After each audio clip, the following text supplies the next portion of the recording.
Yo quisiera que usted me acompañara en el libro de Génesis, el capítulo 35.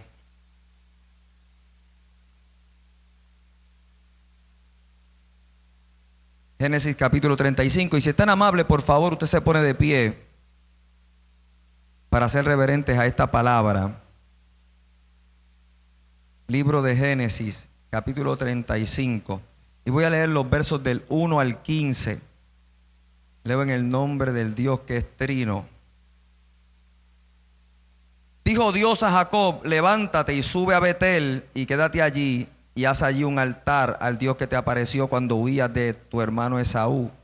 Entonces Jacob dijo a su familia y a todos los que con él estaban: quitad los dioses ajenos que hay entre vosotros, y limpiaos y mudad vuestros vestidos, y levantémonos y subamos a Betel, y haré allí el altar que me correspondió en el día de mi angustia, y ha estado conmigo en el camino que he andado. Así dieron a Jacob todos los dioses ajenos que había en poder de ellos, y los zarcillos que estaban en sus orejas, y Jacob los escondió debajo de una encina que estaba junto a Siquem. Y salieron, y el terror de Dios estuvo sobre las ciudades que había en sus alrededores, y no persiguieron a los hijos de Jacob. Y llegó Jacob a Luz, que está en tierra de Canaán, esta es Betel, él y todo el pueblo que con él estaba, y edificó allí un altar, y llamó al lugar el Betel, porque allí le había aparecido Dios cuando huía de su hermano. Entonces murió Débora, ama de Rebeca, y fue sepultada al pie de Betel, debajo de una encina, la cual fue llamada Alon Bacut. Apareció otra vez Dios a Jacob cuando había vuelto de Padán Aram, y le dijo: tu nombre es Jacob, no se llamará más tu nombre, Jacob, no se llamará tu nombre más Jacob, sino Israel será tu nombre. Y llamó su nombre Israel. También le dijo Dios: yo soy el Dios omnipotente. Crece y multiplícate. Una nación y conjunto de naciones procederán de ti, y reyes saldrán de tus lomos. La tierra que he dado a Abraham y a Isaac la daré a ti y a tu descendencia. Después de ti daré la tierra. Y se fue de él Dios del lugar en donde había hablado con él.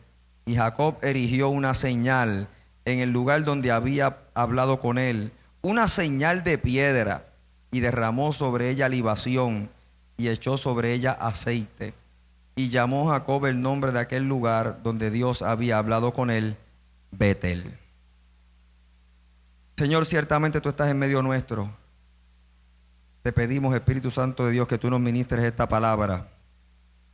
Esa palabra que es viva y eficaz, que sea sembrada en nuestro corazón cual semilla, que sea grabada en nuestro pensamiento, que rinda en nosotros frutos al 100 por 1, que podamos ser obedientes a la misma, que podamos vivir la misma, que seamos vivificados por la misma, que tu Espíritu Santo nos enseñe a encontrar gozo en la misma y que también la podamos compartir para bendición de otros y otras. Señor, celebramos esta palabra en Jesucristo, nuestro Señor y Salvador. Amén, amén, amén. Deme un segundito.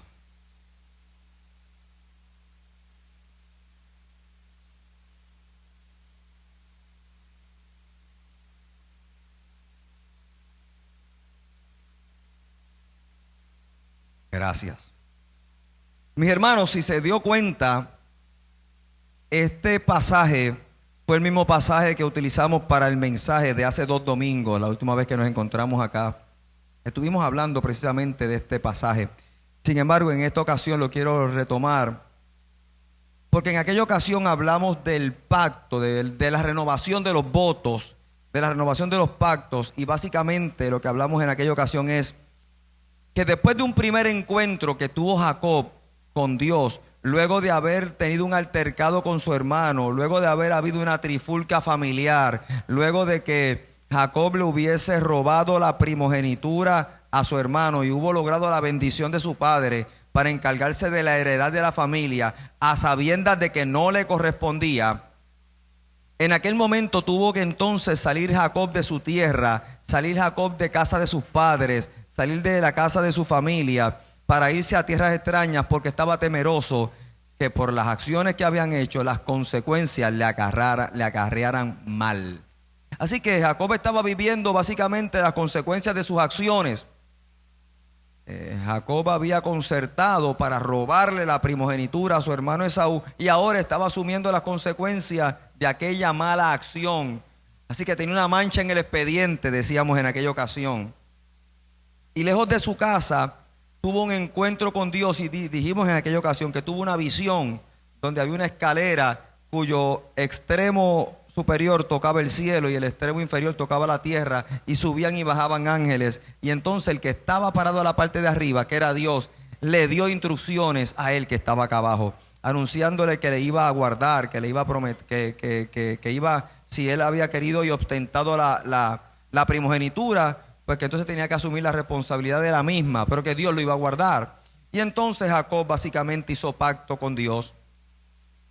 Se levantó temeroso, dijo: ciertamente este lugar es santo, ciertamente este lugar es casa de Dios, y cambió el nombre de aquel lugar y por eso le puso Betel, que es casa de Dios, casa de él, Señor o Dios.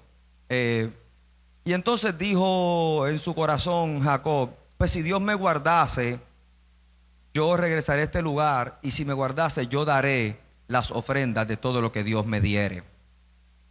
Y ese es el trasfondo de este pasaje. Luego de un tiempo, dijimos también en el domingo aquel que nos encontramos, regresa Jacob a la tierra de sus padres a encontrarse con su hermano. Es decir, estaba dispuesto después de mucho tiempo a enfrentar las consecuencias de las acciones que una vez provocó. Y sabe que una enseñanza que nos da esta escritura es que tenemos que enfrentar las consecuencias de las circunstancias que creamos. Si un día yo estoy de enemistad con Alicia y simplemente creo que trabajar con el problema es dejarle de hablar a Alicia, pues sabe que algún día tendré que regresar, y cuando regrese a casa tendré que encontrarme con Alicia para poder subsanar aquello que una vez quebranté. Y hay que enfrentar las consecuencias de nuestras acciones. El ser humano tiende mucho a no enfrentarlas. El ser humano tiende mucho a obviarlas, a dejarlas pasar como si las escondiéramos debajo de la alfombra, con eso desaparecen, pero no. Lo que crean son resentimientos y raíces de amargura. Y entonces Jacob, en vista de que iba a regresar a su casa, dijo: es inevitable que me encuentre con mi hermano. Y cuento corto es que aquel encuentro, que se supone que fuera funesto porque el hermano quería matarle en un principio, y después de muchos años sin verse, y luego que Jacob había tenido ahora familia, criados, posesiones y propiedades, cuando por fin se encontró con su hermano, se llevó la gran sorpresa de que el hermano, Dios también había trabajado con él. El hermano lo había perdonado, se abrazó a él, lloraron juntos, le besó y lo bendijo.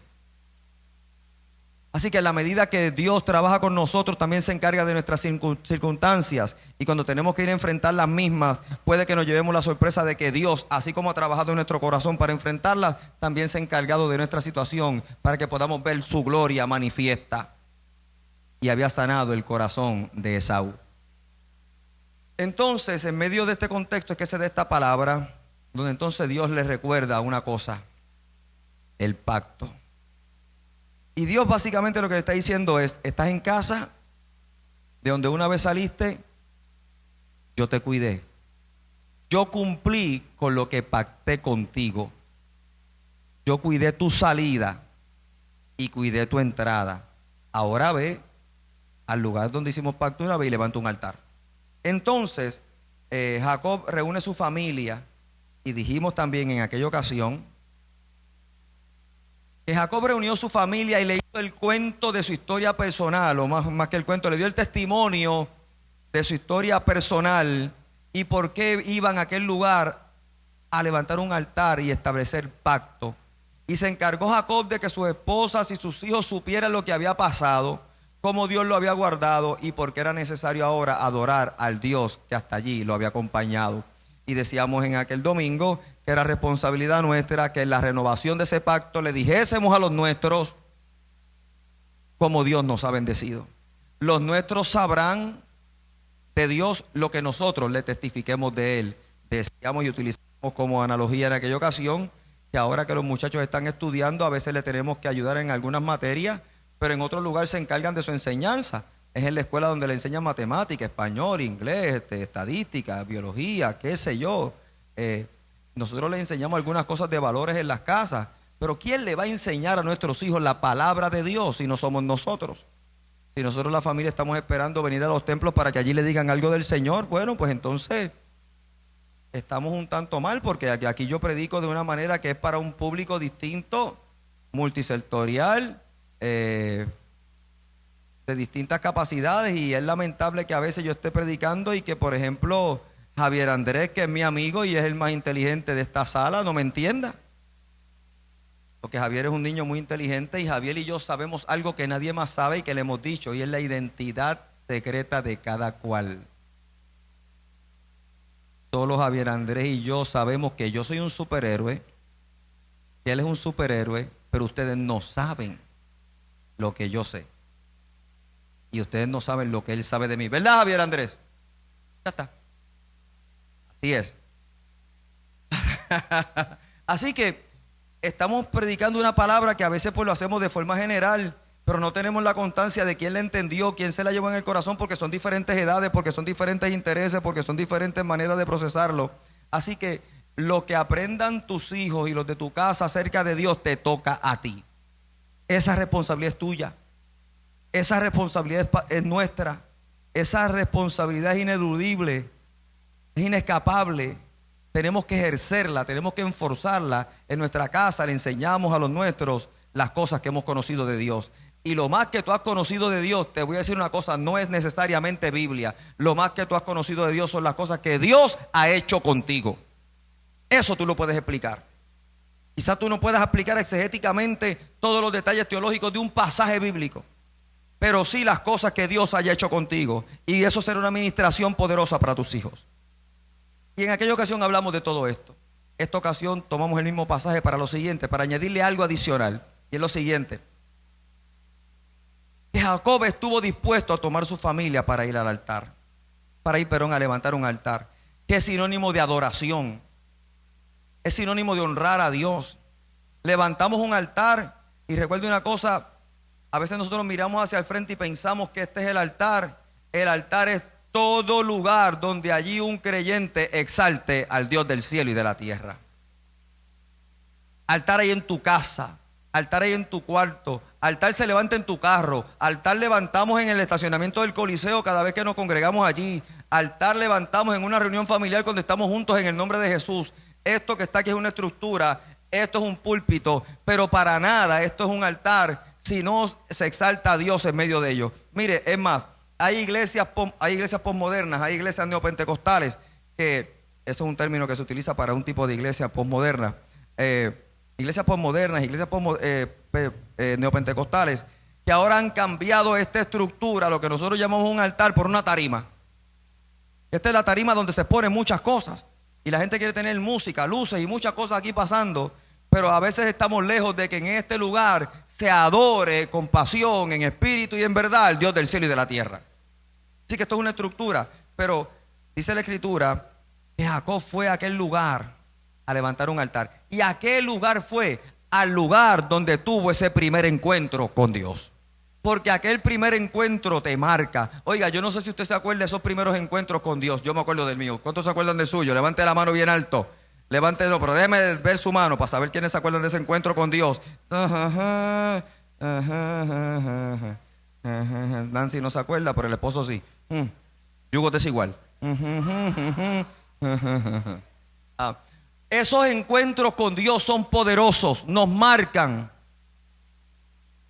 Entonces fue a aquel lugar donde había tenido aquel primer encuentro con Dios para allí adorarle, para allí renovar sus votos.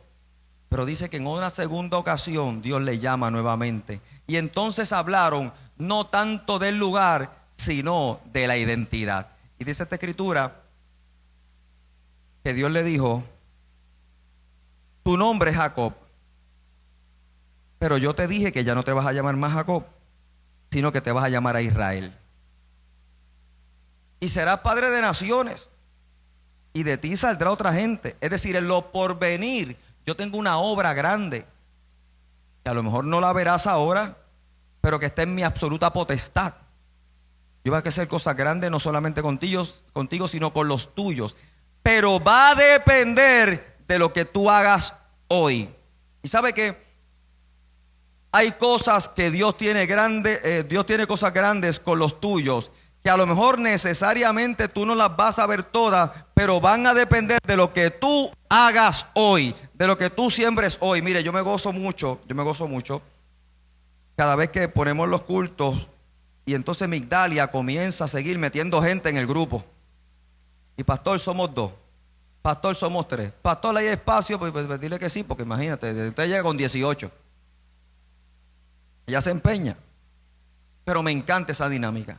Porque a fin de cuentas es una esposa, es una madre, es una abuela, buscando todavía bendecir a su casa. Y yo le voy a decir a Migdalia en el nombre de Jesús que hay cosas que quizás ella no está consciente que está haciendo, pero Dios las está sembrando. Y hay cosas que ella no verá, pero que se darán en el nombre de Jesús en la generación que ella está bendiciendo ahora. Eso yo se lo voy a decir en el nombre de Jesús. Y ella lo va a recibir, ¿verdad que sí, Migdalia? Amén. Migdalia dice que el pastor es pentecostal.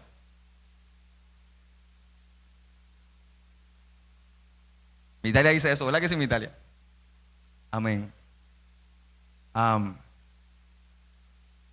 Y la bendición de nuestra gente, la bendición de los nuestros, a veces depende de lo que nosotros hagamos y establezcamos hoy.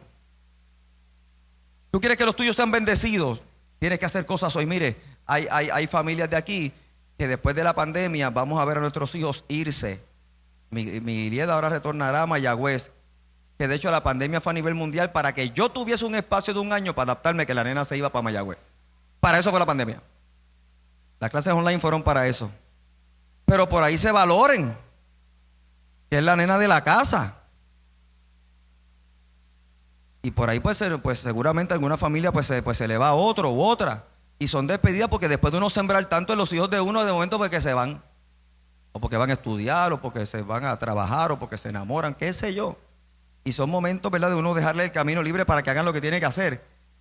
Pero la bendición de los que se van depende de lo que hayamos sembrado hasta aquí hoy. Así que la bendición de Loren depende de lo que se haya sembrado en ella hasta aquí hoy. Igual que la de Miliet, igual que los que están por irse. Dependerá de esa bendición. Pues ¿sabe qué? Hay que llevarlos a levantar con nosotros un altar que adore al Dios del cielo y de la tierra, y que aprendan a conocer al Dios que nosotros adoramos, porque ha sido bueno, grande, poderoso, de justicia, autoridad, de misericordia, de gracia, de poder, de gloria, de salud, de paz, de unidad, de fe. Ese Dios. Esa bendición de esa gente nuestra depende de lo que sembremos hoy y de la generación que está por venir también. Y Dios le dice a Jacob: pues ya no serás Jacob, ahora serás Israel. Porque para que tú puedas bendecir a tu gente, tengo que darte una nueva identidad, que tú aprendas a entender quién tú eres para mí. No, mire, usted tiene el nombre que le pusieron sus padres, y el nombre significa lo que significaba para sus padres cuando se lo pusieron. Yo me llamo igual que mi país, no entiendo por qué razón. Pero por alguna razón él era tan importante, y para alguna razón para mami él era tan importante, pues que Ramoncito también. ¿Qué sé yo? Hay cosas que no se explican. Entonces, pero a fin de cuentas, digo, yo lo digo así con un desdén terrible, pero hay gente que tiene peores nombres que yo. Bendito. Pero a fin de cuentas, el nombre que nos pusieron tiene significado no para nosotros, tiene significado para quien nos lo puso. Mire, Miliet se llama Miliet porque yo iba a escoger el nombre de la nena con Mayra. Teníamos 60,000 nombres. Y mi suegra se empeñó en meterse en el asunto, que nadie la mandó. Es porque ella tiene un don de hacerse presente.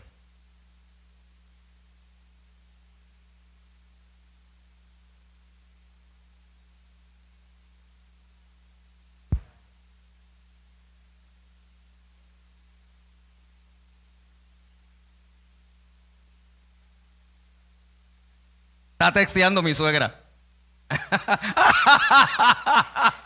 Mis hermanos nos disculpan. Mi suegra está conectada.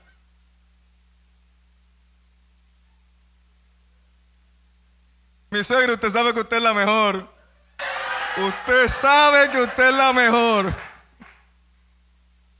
Como uno sale de esta, ¿verdad?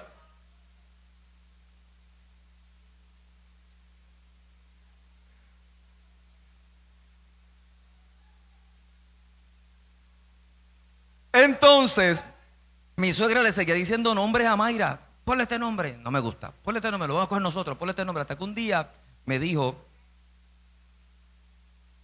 porque entonces a mi suegra no le gustaba lo que habíamos escogido nosotros. Como si fuera responsabilidad de ella. Ella entendía su rol de ser el registro demográfico.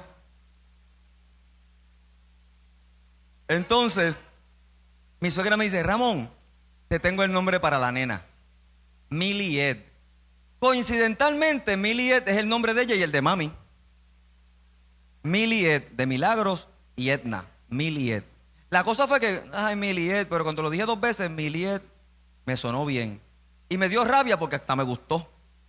De verdad, de verdad.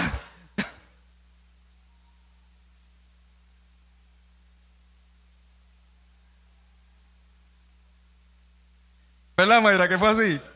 Yo estaba en una hamaca y como que, ¿qué cosa? Voy a tener que transar con el nombre. Pero a fin de cuentas lo dijo la suegra. Pero a fin de cuentas, cuento corto, el nombre de Milied fue significativo para alguien. Le fue significativo a alguien que se lo puso. El de Liam, bueno, pues porque nosotros estamos enamorados de un actor de Hollywood, Liam Neeson. Y ahora Mayra dice que es por Liam Hemsworth, que es este Thor. Pero bueno, a fin de cuentas, el nombre es indicativo del significado que tiene o que tuvo para quien nos los puso. Pero Dios se encargó de decirle a Job, vamos a trabajar con un issue de identidad, porque para mí es importante que tú entiendas tu identidad, Israel. Y que entonces Jacob comenzara a verse a sí mismo como Dios lo veía a él. Esa es la importancia de la identidad. No es un cambio de nombre porque sí, porque el otro estaba malo. No, no, no. Es para que aprendamos a vernos a nosotros mismos, a vernos, a conducirnos, a atesorar, a gozarnos, a vivir conforme Dios nos ve a nosotros. Oiga, por eso es que cuando vayamos al cielo, la primera cosa que te van a dar es una piedrecita blanca. Y esa piedrecita blanca lo que tiene es un nuevo nombre, para que cuando estemos en las mansiones celestiales, por la identidad, sepamos cómo Dios nos ve. Gloria a Dios. Y como Dios nos ve, no es ni como el mundo nos ve, ni siquiera como nos vemos nosotros mismos a nosotros mismos. Es de una manera especial. Entonces, Dios trabajó con la identidad de Jacob, Israel. Y vendrán naciones, y de ti saldrá gente. Algunas no las verás, pero esa bendición comienza con esta nueva identidad. ¿Y sabe qué?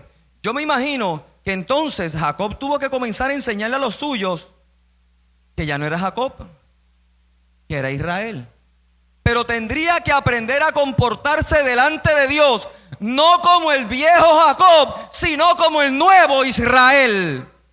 Y cuando nosotros hemos conocido a Dios y renovamos nuestros pactos con Él y levantamos altar de adoración, tenemos que recordar que no nos podemos seguir comportando como la antigua criatura, sino como la nueva criatura regenerada por medio del Espíritu Santo de Dios. ¿Usted me entendió? Tenemos que tomar conciencia de la nueva identidad. Tenemos que comenzar a obrar conforme a esa nueva identidad. Y Jacob lo entendió, Israel lo entendió. Y ahora Dios le había dicho, yo te voy a poner por nombre Israel. Pero mire lo que hizo Jacob, Israel. El verso 15 dice, y llamó Jacob el nombre de aquel lugar donde había Dios hablado con él, Betel. Jacob entonces afirma el nombre de aquel sitio. Porque si Dios le había cambiado el nombre a él y ahora tiene una nueva identidad, ahora que Jacob tendría que vivir en aquel lugar, en aquella parte de Canaán que antes se llamaba Luz, ahora dijo, pues si yo voy a vivir aquí con mi nueva identidad, todo este lugar también será para mí nuevo. Y mire qué lugar le puso. El lugar del primer encuentro. Cuando se asustó, que tuvo aquella visión divina, dijo: ¡Ah! Dios está en este lugar. Esto será Betel, esto es casa de Dios. Pero lo que dijo como una expresión de asombro: esto es Betel, esto es casa de Dios. Ahora lo pone por nombre. Así que si Dios le cambiaba el nombre a él le cambió el nombre al lugar, porque dice: ahora Israel vivirá en la casa de Dios, delante de su presencia. Y los que somos renovados por el Espíritu Santo, el día que conocimos a Jesucristo, tenemos una nueva identidad, pero también queremos vivir delante de su presencia. ¿Cuántos quieren eso? Delante de su presencia.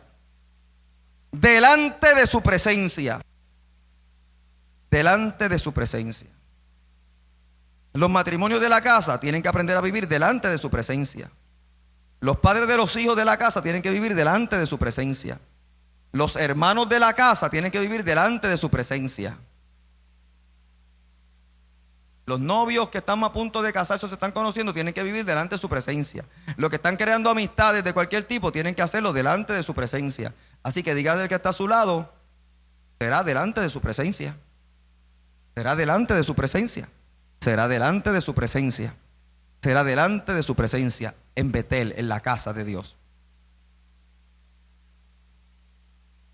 Pero mire entonces lo que hizo Jacob. Porque todo esto sirvió para introducción para este punto. No quedó solamente Israel, Jacob, convencido del cambio de identidad. No solamente quedó Israel, Jacob, convencido de lo que Dios había hecho por él. No solamente quedó convencido de la renovación del pacto, sino que quedó convencido de que iba a evidenciar el pacto, los votos. Mire, cuando las parejas renuevan los votos, retoman una tradición que hicieron en un principio. A lo mejor van al lugar donde se conocieron, o a lo mejor si hacen una ceremonia nuevamente, pues vuelven a intercambiar anillos. A lo mejor intercambian los mismos que se dieron una vez, o los cambian por unos nuevos, pero intercambian alguna pieza que sirva para patentizar el pacto establecido. Pues en esa renovación de votos, dice la Escritura, en el verso 10, el verso 14, perdón, verso 13, y fue Dios, y fue él, fue Israel, al lugar donde había hablado con Dios, y Jacob erigió una señal en el lugar donde había hablado con él, una señal de piedra, y derramó sobre ella libación y echó sobre ella aceite. ¿Sabe lo que hizo Jacob? No solamente adoró al Señor, no solamente trajo a la memoria las cosas que Dios había hecho por él, sino que habiendo recibido su nueva identidad y respondiendo a esa nueva identidad, como respuesta a esa nueva identidad, la respuesta de Jacob a como Dios lo veía fue tomar una piedra, hacer libaciones. ¿Qué son libaciones? Libaciones es cuando entonces usted toma un holocausto, una ofrenda de machos cabríos, y usted la corta, la despedaza, pero primero saca la sangre, y esa sangre usted la vierte. Eso son libaciones. Una cosa es ofrecer holocausto, que es el animal puesto en el altar, en el altar de incienso, donde se va a quemar el holocausto. Pero otra cosa es ofrecer las libaciones, que es la sangre, es vertirla, porque es sinónimo de sacrificio extremo. Y se vierte esa sangre. Así que lo que significa es que Jacob estuvo en aquel lugar que él llamó Betel. Esta ciudad se llamará Betel, casa de Dios. Yo andaré, viviré en Betel, delante de su presencia. Y allí tomó una piedra, tuvo que traer sacrificio, tuvo que traer machos cabríos, degollarlos, tomar la sangre y ofrecer libaciones en aquel lugar. Y aquello lo podía ofrecer la gente que tenía dinero, la gente, propiedades. La gente que tenía para poder sacrificar y hacer libaciones. Usted no podía hacer una libación con una tortolita. que también era un ofrecimiento de los pobres. Usted podía ofrecer como holocausto, si no tenía para un macho cabrío, usted ofrecía unas tórtolas o unas palomas, como nos enseña la palabra, ¿verdad? Pero el que tenía ovejas o tenía carneros o tenía ganado vacuno, ofreció holocausto, pero podía tener la sangre porque había que derramar mucha sangre para que fuera una libación, y eso es un sacrificio de alabanza. Y trajo aceite, y son de las dos grandes cosas que se dependen en el desierto: de los ganados vacunos o de los animales rumiantes, de los animales del desierto y del aceite, para poder posteriormente con el trigo, la cebada, hacer pan o hacer masas. Así que eran elementos bien valiosos, y lo trajo Israel, Jacob, a aquel lugar para ofrecerlo delante del Señor. ¿Sabe qué hizo? Ofrendó. Aquel pacto trajo una nueva ofrenda. Apunte eso. El nuevo pacto trajo una nueva ofrenda. El nuevo pacto trajo consigo como respuesta de Jacob una nueva ofrenda. El tomar conocimiento de lo que Dios, de lo que significa para Dios, el tomar conocimiento de la nueva identidad dada por Dios, trajo como respuesta de Jacob una nueva ofrenda. Su sacrificio de alabanza, un nuevo ofrecimiento. Y yo quiero hablar por un momento de lo que significa la ofrenda para los creyentes. Hay gente que no entiende todavía el concepto de ofrendar, y cuestionan el ofrecimiento de la gente cuando está viviendo en el reino de Dios. Pero déjeme decirle un principio que Jacob entendió.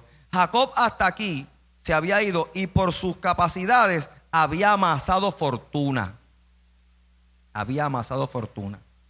Pero ahora, delante de la presencia del Señor, en lo que se convirtió fue, y anote esto, en un mayordomo de lo que Dios le ofreció. Se convirtió en un mayordomo de lo que Dios, de la bendición que Dios le dio en todo ese caminar. Tomó conciencia de que sí, todo esto que amasé, yo recuerdo que una vez en este lugar Dios lo prometió y dijo que me guardaría. Y yo hice pacto con él que le daría los diezmos de lo que yo amasara durante ese tiempo. Pues llegó el tiempo de honrar a Dios, y con esa nueva adoración trajo entonces un nuevo ofertorio. Y entonces pasó a ser de un hombre que tenía capacidades para administrar lo que tenía a un mayordomo de lo que Dios le había dado. Porque el dueño se entiende que amasó y tiene lo que tiene por sus capacidades. El mayordomo se entiende como el custodio de la bendición que le dan a cuidar. El que me lo dio siempre tiene, pero el buen mayordomo siempre lo administra respondiendo a quien le da. Eso es distinto. Si yo le presto un carro a doña Elma, ¿a quién le corresponde cuidar el carro? A doña Elma. El carro es mío, y ¿sabe qué? Yo hago con mi carro lo que me da la gana. Pero el día que yo se lo preste, ¿a quién le corresponde cuidar el carro? ¿Y usted puede hacer lo que le da la gana? No. Esa es la diferencia entre el dueño y el mayordomo. ¿Lo pensó? Esa es la diferencia entre el dueño y el mayordomo. Que el dueño es el titular y único propietario de lo que está ahí, y yo hago con esto lo que me da la gana. Pero cuando nosotros entendemos que la misericordia de Dios me ha alcanzado y que lo que tengo proviene de Dios, entonces tomo administrador como Israel de la nueva criatura, que ahora soy mayordomo de la bendición de Dios. Qué bueno es saber que puede. La gente de negocio sabe una cosa, porque hay gente de negocio, pero está Luis, está Sammy, está René, están otros cuantos más que tienen negocios. Saben que el dueño tiene mientras hay, mientras pueda hacer negocio por ahí. Porque el día que la cosa se ponga mala se tiene menos. O hay negocios que se van a la quiebra. Adiós, tú no tenías. Bueno, pues el negocio se fastidió. Pero cuando somos el mayordomo del que siempre tiene, siempre tendremos para ministrar. Entonces, Jacob, siendo Israel, ahora tomó una nueva actitud. a sabiendas de que todo esto me ha venido de parte de Dios, me lo ha provisto el Señor, yo me convertiré entonces en su mayordomo. Y mire unos principios que yo quiero compartir a ustedes que es de mayordomía, para que veamos cómo nos comportamos nosotros y cómo se comporta el mayordomo, y son fundamentos bíblicos de la mayordomía. Escuche esto. Mire, déjeme decir lo siguiente. ¿Por qué hizo Jacob, antes de entrar en los fundamentos bíblicos, por qué Jacob hizo aquel ofertorio en aquel reconocimiento de su nueva identidad? Por lo siguiente. Porque la ofrenda, el ofertorio, es el testimonio visible de nuestro compromiso, del pacto, de nuestra fe. Por eso es la pieza de intercambio que en la renovación de los votos venimos con ella, porque es el testimonio físico del pacto que estamos haciendo. Mire, escuche bien. Decirle a mi papá y a mi mamá, los quiero mucho, eso siempre está bien. Pero si lo acompaño con un abrazo, es la prueba evidente del te quiero. ¿Lo entendió? Si usted le dice a su esposa te amo, y te amo muchas veces, pues te amo siempre está bien decirlo. Pero si lo acompaño con un beso, será el testimonio visible de lo que le estoy diciendo. ¿Se da cuenta? Y ven acá, ¿usted prefiere el te quiero o el abrazo? ¿Prefiere el te amo o el beso? ¿Se da cuenta? ¿Sabes qué? Estaba pensando en ti. Eso es bueno saberlo. Pero si se acompaña con una visita o con una llamada, ¿qué usted prefiere? ¿Él estaba pensando en ti, la llamada o la visita? ¿Qué patentiza más?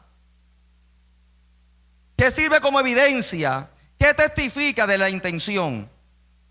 El acto. El acto, una acción, dice más que 1000 palabras. Sabes que puedes contar conmigo, estoy para ti para lo que sea, pero si lo acompaño con tiempo para escucharte, porque si tú me llamas y no me encuentras y yo no te contesto las llamadas, y si no nos encontramos, pues de nada vale decirte, ¿sabes que puedes contar conmigo? En los creyentes, mira, pastor, mira, Bradley, estoy pasando por esto, voy a estar orando por ti. Ok, eso es bueno. Pero si digo, pastor, tienes 10 segundos para orar por ti, oramos ahora y oramos por... Eso será el testimonio de que lo que le dije le importó, y su acción es de inmediato. Su acción testifica de la intención que tiene en el corazón. Pues, ¿cuántos aman a Dios? Amamos al Señor. ¿Cuántos son nuevas criaturas en Cristo Jesús? Pero una nueva adoración trae una nueva ofrenda, un nuevo ofertorio. Entonces Jacob dijo, no solamente te voy a dar las gracias, voy a dejar mi ofrenda, porque soy un mayordomo del que me cuidó, del que me guardó. Algunos me conocieron como Jacob, como don Jacob, o como Jacob el tramposo, qué sé yo, pero ahora me conocerán como Israel. E Israel es un mayordomo del Dios del cielo. ¿Lo entendió? ¿Le hace sentido? ¿Cuántos dicen amén a eso? ¿Cuántos dicen amén a eso? Pues escríbalo por ahí. Entonces, es más importante la acción que testifique de la intención que la palabra que la anuncia. Entonces, mire estos principios escriturales acerca de la mayordomía. Mire,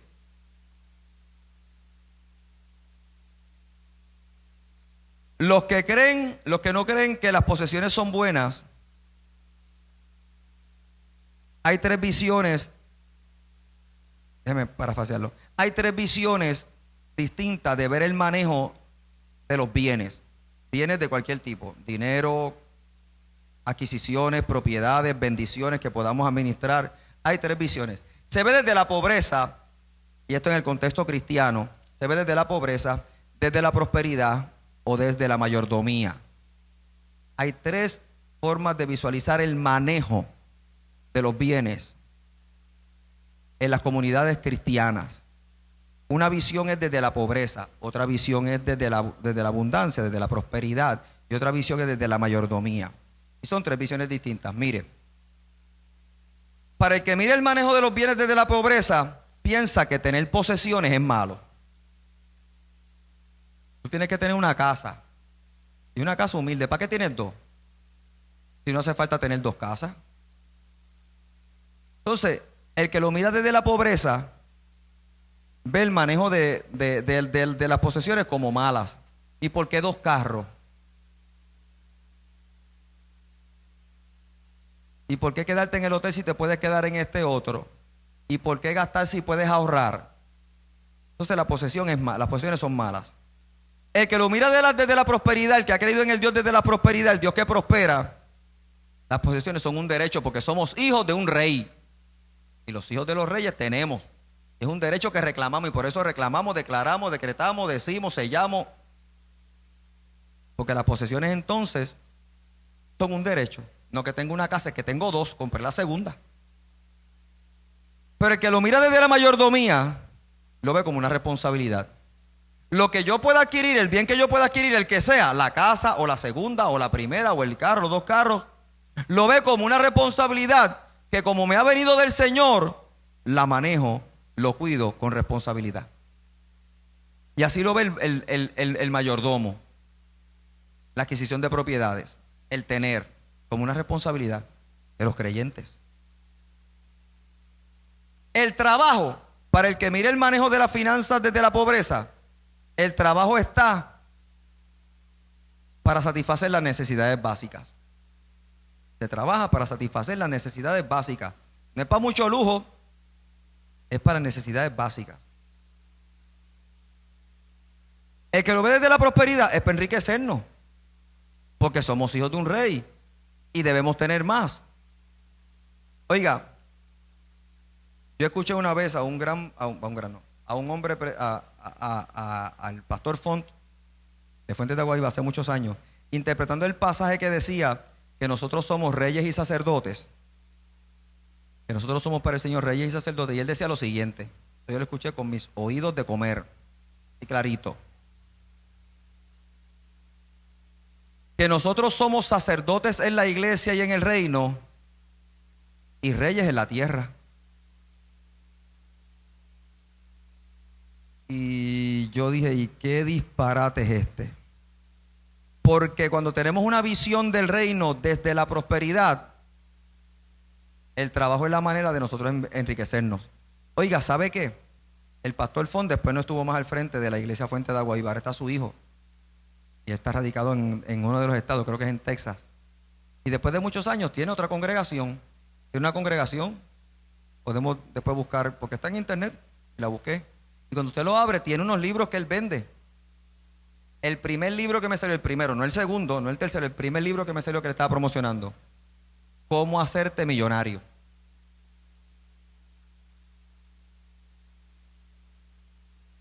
Pastor Font. ¿Cómo hacerte millonario? ¿Sabe quién te puede explicar cómo hacerte millonario? Un millonario. Entonces Font, ¿no lo será? ¿Cómo hacerte millonario? Eso lo podemos buscar. Después me acuerdan muchachas para buscar y se lo pasamos en el chat de Pivá Pastoral. ¿Cómo hacerte millonario? Porque el trabajo se ve como el instrumento para yo ser próspero. Mientras que desde la mayordomía, el trabajo se ve como el medio para honrar a Dios y su reino. El trabajo se ve como el medio, como el recurso para yo honrar a su Dios, a honrar a Dios y a su reino. Aquí en esta pandemia nosotros hemos recibido tantas bendiciones, no solamente de la gente que se ha mantenido ofrendando fielmente, sino de hermanos y hermanas que voluntariamente han separado ofrendas para familias, para misioneros, para estudiantes, para hermanos de la iglesia, para obras de nuestra comunidad de fe. Ahora mismo les acabo de decir que las sillas que vienen de camino fue, cuando compartimos la idea, se movió una hermana de nuestra iglesia: pastor, yo tengo esta cantidad que quiero dar a la iglesia, manéjela a su discreción. Le dijimos de lo de las sillas y con eso se comprometió. Y más de la mitad de lo que vienen de la silla los puso esa hermana querida nuestra, con una cantidad sustancial. Porque entiende el trabajo o el fruto de su trabajo como el recurso para servir al Señor y bendecir a su reino. Mire, el concepto de espiritualidad de los creyentes. El que lo ve desde la pobreza ve que los creyentes no tienen que tener muchas posesiones. No hay que tener. La espiritualidad es pobre. Nos vemos como pobres. Tenemos lo básico. No es necesario aspirar a mucho más. La espiritualidad del de la prosperidad se ve como rico. Yo quiero tener y puedo tener porque Dios me enseñó a que somos hijos de un rey y somos prósperos. El mayordomo, la espiritualidad del mayordomo es que se ve a sí mismo como fiel. No tiene que ver si pobre o si rico, se ve fiel. Y da porque es fiel. Y tiene porque es fiel. Y Dios lo bendice porque es fiel. ¿Me está siguiendo?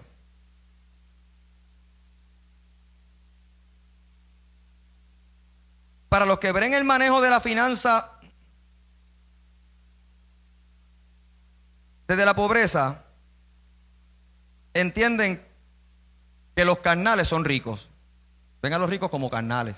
Entonces se apropian de aquellos textos de que es más difícil que entre un rico por el ojo de una aguja. Es más fácil, perdón, que entre por el ojo de una aguja que entrar un rico al reino de los cielos. Porque ven entonces, ven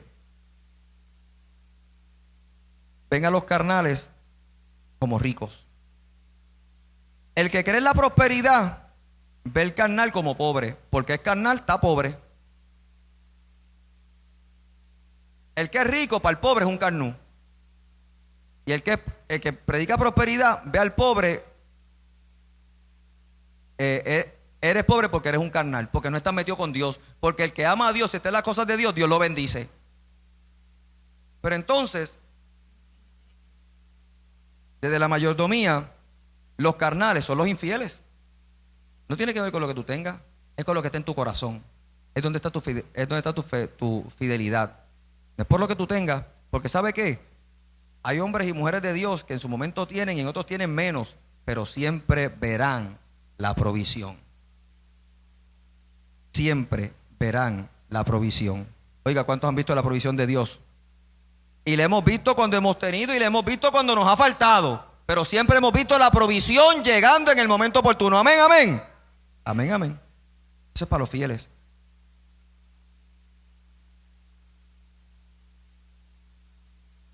Desde la pobreza, damos porque es un deber. Hay que ofrendar porque es un deber.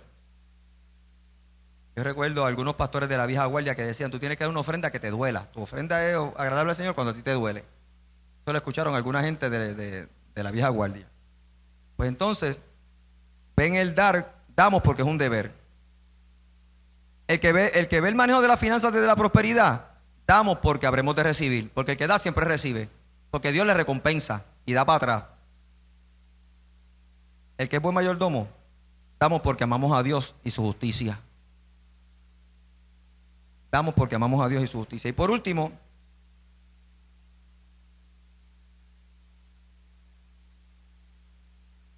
el que ve el manejo de los bienes desde la pobreza, gasta con temor y falta de gusto.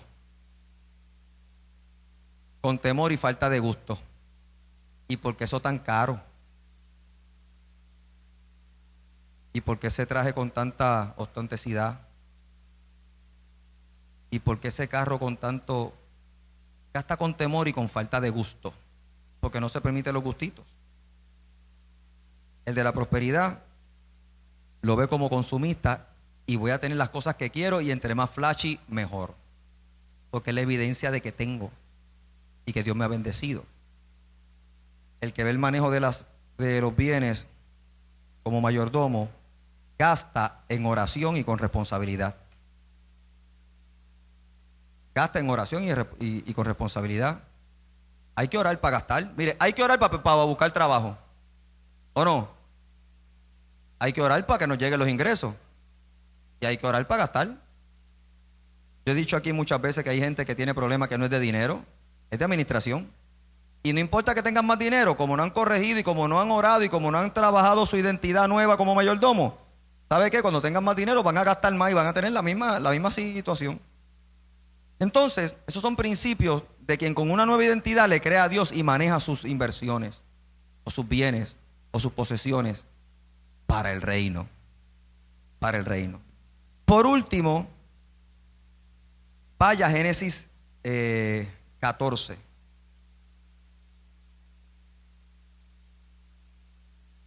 En Génesis 14, verso 18, voy al verso 17. Génesis 14, verso 17 al 20, dice: cuando volvía Abraham de la derrota de Kedorlaomer y de los reyes que con él estaban, salió el rey de Sodoma a recibirlo al valle de Sabe, que es el valle del rey.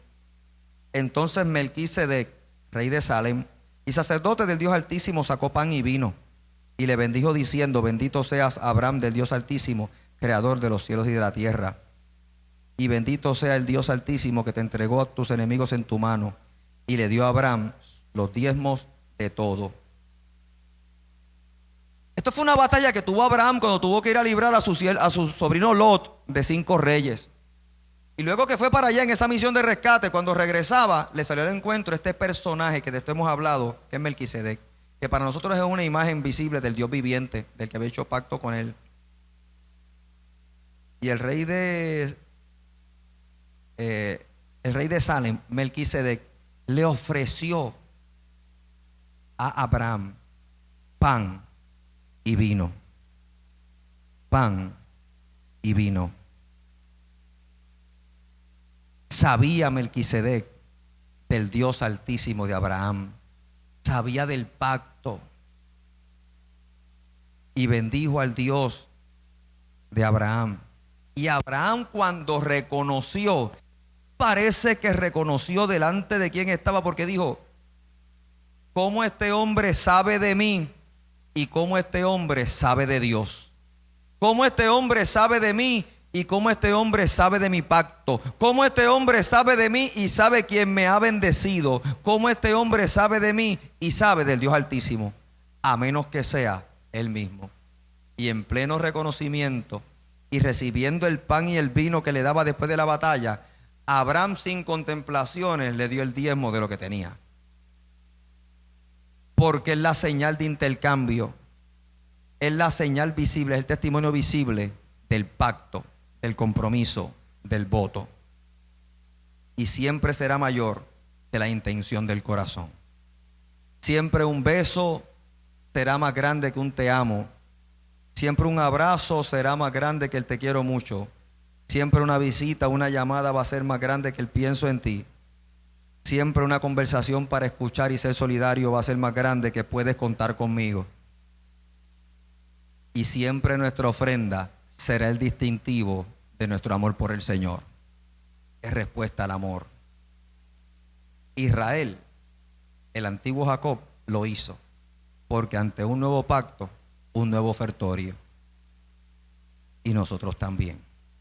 Hoy nos vamos a sentar a la mesa por primera vez en más de un año en la casa. Lo hemos hecho en otro lugar. Pero antes de sentarnos a la mesa, ¿qué tal si nos ponemos de pie por un momento?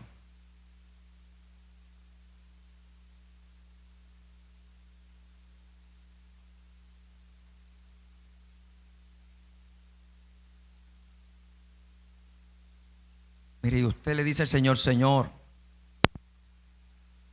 ciertamente hoy yo renuevo mis votos contigo, pero también mi ofertorio. El ofertorio de mi tiempo para ti. El ofertorio de mis talentos para ti. El ofertorio de mi tesoro para ti. Y seré mayordomo de las bendiciones que tú traigas a mi vida. De las que tengo y de las que traigas en lo por ni sé cuáles son, que no sé dónde están, que no sé cuándo llegarán, pero cuando llegasen, igual mayordomo seré, porque amo tu reino y tu justicia. Porque es tiempo de renovar no solamente nuestro amor por el Señor, sino la muestra que evidencia que le amamos en espíritu y en verdad.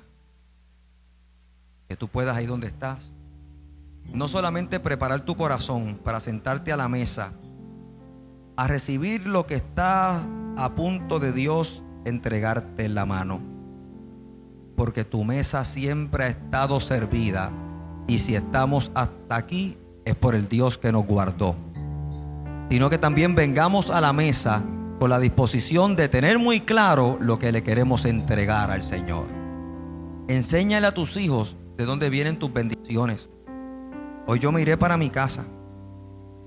Haré de hacer un repaso con Mayra y que mis dos hijos entiendan de dónde venimos su mamá y yo, de cómo conocimos al Señor, de lo que hemos cosechado en Cristo Jesús. Parte de esa cosecha son ellos dos. Y algún día dejaremos de verlos, pero la bendición del Señor continuará. Pero esa semilla la habremos de sembrar hoy y le enseñaremos a Liam Michael y a Miliet que de sus posesiones tendrán que sacar para que aprendan a tener una señal que testifique del amor del Dios que han aprendido a conocer. Estamos en la generación que sabe gastar aunque no sepa de dónde viene el dinero. Oiga, si hubo algo que puso a la gente, puso a muchos a pensar, fue las bendiciones que recibimos económicas en la pandemia. Yo no recibí ninguna, a mí no me tocó un peso. Pero yo le decía a Mayra, pero gloria al Señor que no nos tocó un peso, porque Dios no ha dejado de proveernos. Al que le tocó tiene que administrarlo con sabiduría, con mayordomía. Pero hubo una generación que no supo de dónde llegaron los dineros. Y cuando tú no sabes de dónde viene, poco te importa cómo lo gastas. ¿Y sabe qué? Estamos en la generación de los padres que ofrendan en la iglesia, pero los hijos no. Pero no es culpa de los hijos. Quizá es culpa de nosotros los padres, que no le hemos inculcado que parte de la manifestación de amor y el testimonio para un hijo, de aprender a amar a Dios, es separar de lo que tiene para ese Dios que conoció. Y cuando sea grande y comience a amasar lo suyo, entenderá que Dios siempre estuvo presente. Y esa ofrenda tendrá que ser renovada juntamente con ese pacto. ¿Quién dice amén?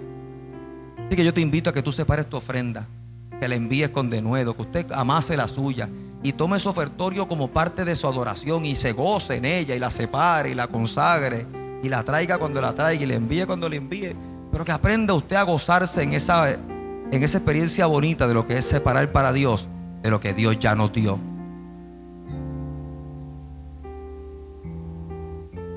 Y que sea parte eso de cuando nos sentemos a la mesa, lo podamos traer como parte de nuestra adoración. Señor y Dios del cielo, yo bendigo toda esta congregación, los que están aquí en la casa y los que están allá a la distancia. Que podamos, Señor, retrotraer a la memoria el testimonio de tu amor y las cosas que has hecho por nosotros. Yo no te voy a pedir que tú les des más.